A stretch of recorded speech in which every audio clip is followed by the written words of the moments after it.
ஜனவரி 16ஆம் தேதி காணும் பொங்கல் அன்று சென்னை பெருநகர காவல்துறை சார்பில் 16,000 காவலர்கள் பாதுகாப்பு பணியில் ஈடுபடுவார்கள் என மாநகர காவல்துறை சார்பில் தெரிவிக்கப்பட்டுள்ளது. இது குறித்தான விவரங்களோடு இணைகிறார் செய்தியாளர் கதிரவன். வணக்கம் கதிரவன், இது குறித்தான முழு விவரங்களையும் பதிவு பண்ணலாம். சென்னையில காணும் பொங்கலை பொதுமக்கள் மகிழ்ச்சியாகவும் பாதுகாப்பாகவும் கொண்டாடக்கூடிய வகையில பல்வேறு நடவடிக்கைகளை காவல்துறை சார்பாக செய்யப்பட்டிருக்கிறது. குறிப்பா காணும் பொங்கல் அன்று குடும்பத்தார் மெரினா கடற்கரை, அது மட்டும் இல்லாமல் பொழுதுபோக்கு இடங்களுக்கு அதிக அளவில் வரக்கூடும் என்பதனால எந்தவித அசம்பாவிதம் நிகழாத வண்ணம் பாதுகாப்பு பணியில 16,000 போலீசார் ஈடுபட இருக்கிறார்கள். அது மட்டும் இல்லாமல் 1,500 ஊர்காவல் படையினரும் இந்த பொங்கல் கொண்டாட்டத்தின் போது பாதுகாப்பு அளிக்க இருப்பதாக காவல்துறை சார்பாக தெரிவிக்கப்பட்டிருக்கிறது. அதே போல காணும் பொங்கல் அன்று உழைப்பாளர் சிலை முதல் காந்தி சிலை வரை 3 தற்காலிக காவல் கட்டுப்பாட்டு அறைகள் அமைக்கப்பட்டிருப்பதாகவும், உழைப்பாளர் சிலை முதல் கலங்கரை விளக்கம் வரையில் உள்ள 7 சர்வீஸ் சாலைகள் நுழைவு வாயிலும் காவல் உதவி மையங்கள் அமைக்கப்பட்டிருப்பதாகவும் தெரிவிக்கப்பட்டிருக்கிறது. அவசர மருத்துவ உதவிக்காக மருத்துவ குழுவினுடன் ஆம்புலன்ஸ் வசதிகளும் அதே போல தீயணைப்பு துறையினர் வாகனங்களும் அங்கு நிறுத்தி வைக்கப்பட்டிருப்பதாகவும் தெரிவிக்கப்பட்டிருக்கிறது.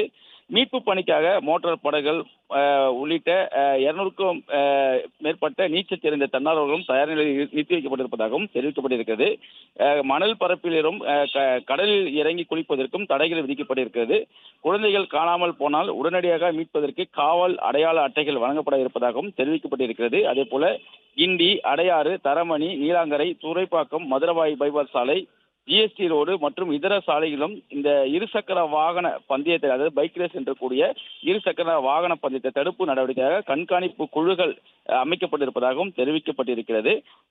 அதே போல பல்வேறு முன்னெச்சரிக்கை நடவடிக்கைகளை சென்னை காவல்துறை சார்பாக ஏற்பாடு செய்யப்பட்டிருப்பதாக தெரிவிக்கப்பட்டிருக்கிறது. மணற்பரப்பில் 13 தற்காலிக காவல் கண்காணிப்பு உயர் கோபுரங்கள் அமைக்கப்பட்டிருப்பதாகவும், ஒவ்வொரு உயர் கோபுரத்திலும் 3 பேர் கொண்ட காவல் குழுவினர் பணியமர்த்தப்பட்டிருப்பதாகவும் தெரிவிக்கப்பட்டிருக்கிறது. அவர்கள் வாக்கி டாக்கி மூலமாகவும், மெகாபோன் மூலமாகவும், பைனாகுலர் மூலமாகவும் கண்காணிக்கும் நடவடிக்கையில் ஈடுபடுவார்கள் என்றும், அவர்களுக்கு வழங்கப்பட்டு ஒவ்வொரு தகவல்களையும் மற்ற காவல்துறை அதிகாரிகளுக்கு பரிமாறுவார்கள் என்றும் தெரிவிக்கப்பட்டிருக்கிறது.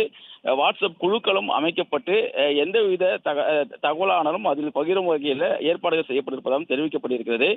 12 முக்கிய இடங்கள் கூடுதலாக 13 சிசிடிவி கேமராக்களும் பொருத்தப்பட்டு தற்காலிக கட்டுப்பாட்டறை உள்ள அகன்ற திரைகளில் கண்காணிப்பு பணி தொடர்ந்து மேற்கொள்ளப்படும் என்றும் தெரிவிக்கப்பட்டிருக்கிறது.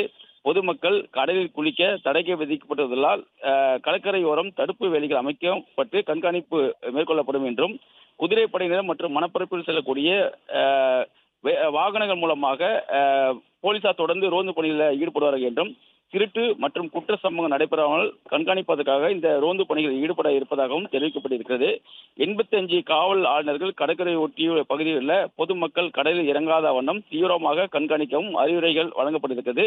பொதுமக்களும் ஒத்துழைப்பு வழங்கப்பட வேண்டும் என்ற ஒரு கோரிக்கையும் சென்னை காவல்துறை சார்பாக தெரிவிக்கப்பட்டிருக்கிறது.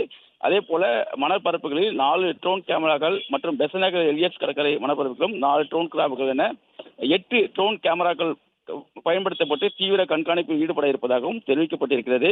காணும் பொங்கலை முன்னிட்டு பொதுமக்கள் அதிக அளவு கூடக்கூடிய முக்கிய இடங்களாக இருக்கக்கூடிய கிண்டி சிறுவர் பூங்கா, டிவி திடல், தமிழக அரசு சுற்றுலா பொருட்காட்சி, செம்மொழி பூங்கா உள்ளிட்ட கேளிக்கை பூங்காக்கள் மற்றும் இதர இடங்களிலும் தற்காலிக காவல் உதவி மையங்கள் அமைக்கப்பட்டிருப்பதாகவும், பொதுமக்கள் பாதுகாப்பாகவும் மகிழ்ச்சியுடன் காணும் பொங்கலை கொண்டாட சிறப்பான முறையில் பாதுகாப்பு ஏற்பாடு செய்யப்பட்டிருப்பதாகவும் தெரிவிக்கப்பட்டிருக்கிறது. பொதுமக்கள் இதற்கு ஒத்துழைப்பு அளிக்க வேண்டும் என்ற ஒரு கோரிக்கையும் காவல்துறை சார்பாக தெரிவிக்கப்பட்டிருக்கிறது. விரிவான விவரங்களை வழங்கியமைக்கு நன்றி கதிரவன்.